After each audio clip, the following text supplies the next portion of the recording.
Bye, kitty.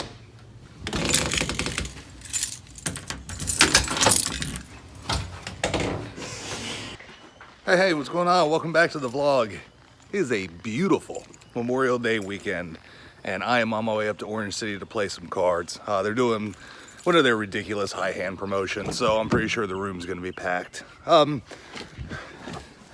It's been a while since I've been up to Orange City, probably about 3 weeks, and they have changed the buy-in structure now. The max buy-in on the 1-2 game went from 200 to 300.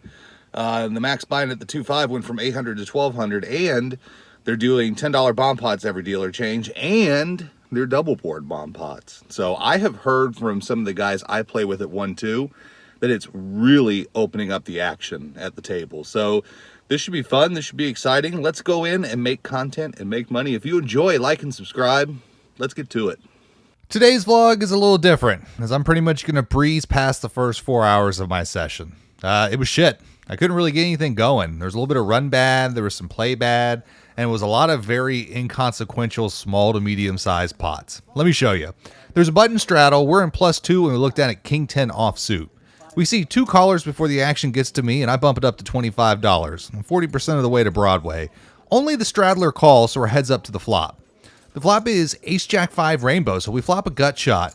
I decided to go ahead and c-bet here for $40. I think a check here is also fine, but it's early and I'm looking to make some content. And we see a snap shove by the button to $70. He actually technically held on to one single blue chip, so it's not technically an all-in, but whatever. I call with my gut shot. The turn is a jack of clubs, which pairs the board, and the river are 4 of hearts, so we totally brick out, and he shows ace-4 for 3 pair and wins it. We're in the big blind this time, and we look down at 5-7 of diamonds. We see an early position raised to $5. The button, the small blind, and myself all call, so we're 4 ways to the flop. The flop is Ace-5-7 Rainbow, so we flop 2 pair. It checks to me, and I check to the pre-flop raiser, who puts out a c-bet of $15. It folds back to me, and given that we're heads up, I'm comfortable just flatting the flop, ready to make a move on the turn. The turn is a king of diamonds. I check, and my opponent continues for $30. It's back on me, and I'm looking at my stack. I only have about $120 left. So even if I min raise to like $60 and he calls, the pot's going to be like $185. I have less than a pot size bet behind, so it's really kind of awkward. So instead, I decided to just go ahead and rip it. My opponent folds very quickly. Oops. That was just a very one-dimensional basic play on my part. We're under the gun, we look down at ace-queen offsuit.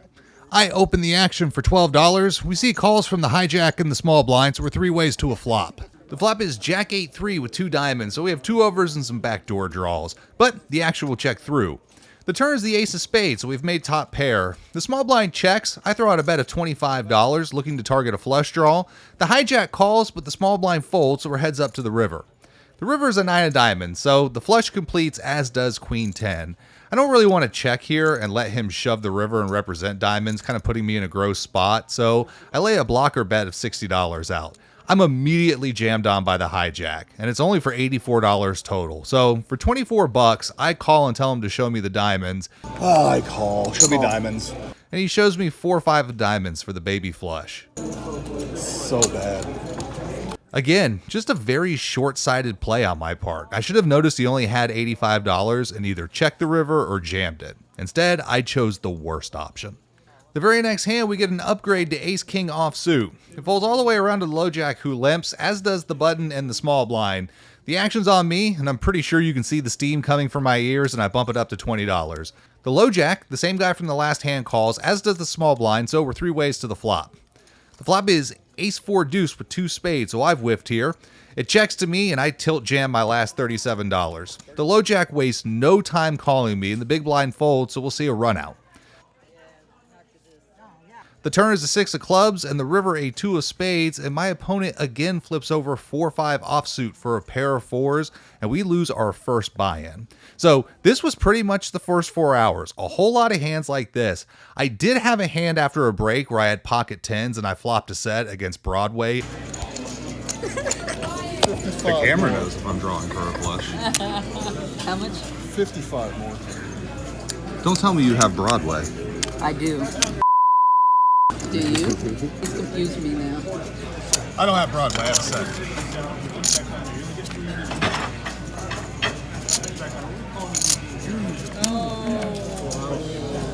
So that gave me some life, but that was followed by 2 more hours of whiffing flops and a whole lot of pre-flop folding. So we were about 4 hours into the session. I took a lunch break with Anthony and we sat at the bar, and I really just kind of wanted to talk about how the session was going. There was a 2-5/510 player sitting at the bar, said he'd seen my channel. I didn't catch his name, and he just proceeded to sit there and give me a whole bunch of unsolicited advice that I didn't really want at the time. And I won't lie, it really bummed me out, and I thought about packing up right then and heading home. But after talking with Anthony a little bit, he told me to slow down, be patient, and the hands will come. So I topped back up. We're into the game for $700. About 20 minutes later, there's a button straddle. We're in the low jack, and we look down at ace-king offsuit. We see 2 calls before the action gets to me, and I bump it up to $30. The button straddler and the small blind call, so we're 3 ways to the flop. The flop is ace-6-6 with 2 clubs, so we flop 2 pair. The small blind checks. I check, hoping the button will sense some weakness, but he checks behind. The turn is a 10 of spades, so it brings in a second flush draw. I'm lucky I wasn't completely punished with a terrible turn, so when it checks to me, I fire for $65. I want to see if I can get some value out of either one of these flush draws. It's over to the button, who pretty quickly jams all in for 185 effective. It folds back to me, and am I going home? I call. The river's a 5 of hearts. It seems pretty safe. He says I'm good. I show, and I am in fact good. He said it was a smaller pocket pair, but we're getting some chips. This is my first time playing at Orange City since they introduced the double board bomb pots, and I've tried all day to get involved in one of these things, but I've been whiffing every single flop. Finally, about 5 hours into the day, we're in +2, and we look down at 7-9 offsuit. The flop on the top board is 8-8-6 with 2 hearts, so I flopped an open-ended straight draw. The flop on the bottom board is ace-9-9, so we flop trips. It checks to me, and I put a bet of $25 out. The low jack is the only caller, so we'll see 2 turns. The turn on the top board is a deuce of clubs. The turn on the bottom board a 10 of clubs. Man, I really wish those were reversed. The action's on me, and I still think I have that bottom board locked up, so I fire for $70. Full transparency, I'm brand new to these double board bomb pots, and I have no idea what I'm targeting here. I just figure I'm good for at least half the pot. The low jack calls again, so we'll see 2 rivers. The river on the top board is a 6 of spades, so we completely miss. The river on the bottom board is a 10 of hearts, so we end up making 9s full. I check, prepared to call a reasonable bet, but my opponent checks behind. I show, and he shows ace-8 of hearts to take the top board, and we get the bottom one. There was a hand I didn't get on camera, but it was kind of an interesting spot. I'm in the big blind with 10-7 of spades on a 5-6-9 all-spade board, so we flopped a flush with a gut shot straight flush draw. I check called a small bet. The turn was a 6 of clubs pairing the board. I checked, my opponent bet 15, and I check raised to $40, and I got called. The river was an ace of diamonds, and I ended up jamming, and I noticed my opponent deep in the tank. I very rarely talk during hands, especially when somebody's all in, but something kind of came over me, and I said, "You were on the nut flush draw and you just rivered top pair, huh?" There was a slight pause, then he flipped over the ace of spades, and then he folded. Now, you could say I lost value by talking, and you're probably right, but the look on everyone's face, besides Anthony's, told me something. Their faces said, "Holy shit. This guy's good." I already felt like I was one of the stronger players at the table, but I think that they might actually think I'm the strongest one here. So that's good news for me. We're straddling from the button, and we look down again at ace-king offsuit. We see a call out of Anthony in the big blind, as well as under the gun. It folds to me, and I put in the raise to $25. It's back on Anthony, who lets out a groan. What was that? I'm not really sure what that means. It's like either I don't really want to battle with my friend, or my hand isn't strong enough to continue, but I'm going to anyways. He ends up making the call, which of course prices in under the gun, so we're off to a flop 3 ways in position. The flop is ace-5 jack rainbow, so I've kind of missed here. Anthony fires for $25. Under the gun folds, but I decide to go ahead and call one off. We're heads up to the turn. The turn is the 2 of hearts. That shouldn't really change much of anything. Anthony isn't slowing down though, and he bets again, but it's only for $47. Since I don't see the turn changing very much of anything, I think if I was good on the flop, I'm still good on the turn. There's probably merit to raising, but I don't want to fold out any of Anthony's bluffs, so once again I just make the call. We're off to the river. The river's an interesting card. It's an 8 of diamonds, so it pairs the board, but all the straight and flush draws missed. Anthony bets a third time, but it's only for $65. Typically, when Anthony's betting for value, he'll size up some, and he never takes it easy on me. I think there are worse aces that can do this. I think it could be a draw that didn't come in. Something inside of me just says that I could in fact have the best hand, so I end up making the call. He has a little bit of a grimace on his face, and he shows 6-9 for a missed straight draw. And we win a good-sized pot here, and more importantly, we make the right play. I'd like to get y'all's opinion on something. We're under the gun, and we look down at ace-jack offsuit. I open the action for $12. We see calls from +1 and +2. It folds to the small blind, who then jams all in for her last $69 total. Back on me, and I'm kind of in a weird spot here. I don't like a call, as it gives +1 and +2 way too good of a price to come along. I don't love raising here either though, as ace-jack offsuit isn't that strong of a hand, and if for some reason either player behind me were to come back over the top, then I'm in a miserable spot. So to me that really only leaves one option, and it's to fold. I know, it's super tight. +1 and +2 both make the call, so we'll still see a flop. The flop is ace-jack 7 rainbow. God damn it. The action will check through. The turn's a 4 of spades, and once again, the action checks through. The river is a 6 of spades, and for a third time, the action checks through. The short stack has pocket 10s, the button has pocket queens, and Anthony mucks. Originally, I thought if I made the call there, +1 was going to re-raise. And if I re-raise, +1 was going to jam, which is what I'm most worried about. Now, obviously being results oriented, I hate the fold, but what would you have done pre-flop in my shoes? Let me know in the comments below. It's time for another double board bomb pot. There's $80 in the middle. We look down at queen 6 offsuit. The flop on the top board is queen 8-6 with 2 hearts, so we flop top and bottom pair. The flop on the bottom board is 7-5-4 with 2 diamonds, so we flop an open-ended straight draw. It checks to me in the hijack, and I bet $30. I'd like to build a pot, especially if I can end up hitting the bottom board. The cutoff, the button, and under the gun all call, so we'll see a turn 4 ways. The turn on the top board is a queen of clubs, so I improve to a full house. The turn on the bottom board is a king of spades, so no improvement there. Under the gun checks it over to me, and I decide to try to get a little bit sneaky and check. Pretty sure I have the top board locked up, but I'm a little surprised when it checks all the way through. The river on the top board is an ace of diamonds. I don't think it changes too much. The river on the bottom board is a 3 of spades, so we river a straight. Imagine how happy I am to see under the gun lead into me for $40. Pretty sure I have this whole thing coming my way. I bump it up to $150. It folds back to under the gun, who then jams all in for an additional $40, and of course I snap. I roll it over, and she shows me 6-4 of diamonds for like 4th pair on the top board, which I beat, and we have the same straight on the bottom board, so I end up getting 3/4 of the pot. And on a day where I was sure I was going broke and started questioning why I even do this as a hobby, I'm now somehow up almost $200. We're in the small blind this time, and you know what hand we're looking down at? Ace-king offsuit. We see 2 callers before the action gets to me, and I bump it up to $20. The big blind and under the gun, as well as the button, all call, so we're 4 ways to a flop. The flop is king 5 with 2 diamonds, so we flop trips. Being first to act, I start with a check, and unfortunately it checks all the way through. The turn is a 4 of clubs, and once again being first, I check, confident either the big blind or Anthony and under the gun are going to bet, but they don't, and once again it checks all the way around. The river is a 3 of clubs, so lucky for me it seems like a safe run out.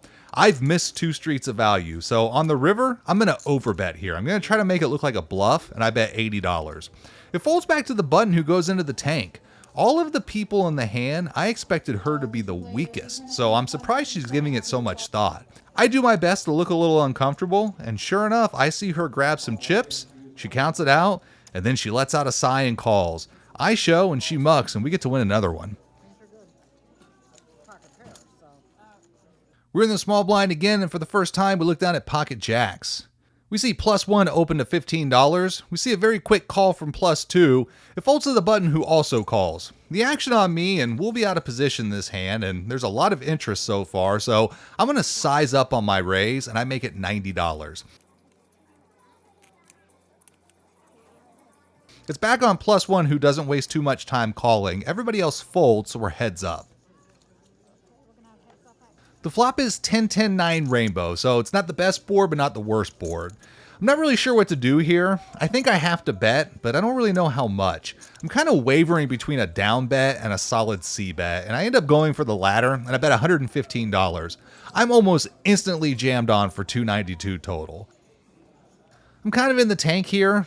Obviously, I don't love this spot because it just seems so much like a 10. It also could be maybe pocket 9s. I've already put over $200 in the pot, and I feel like I just can't fold, so I make the call. The turn is an 8 of diamonds, so it's connecting the board a little bit more. The river is actually a 10, so it gives me a full house. I announce full house, and my opponent's a little bit hesitant to show, so I show my jacks, and he shows 8-9 for a smaller boat, and we win another one.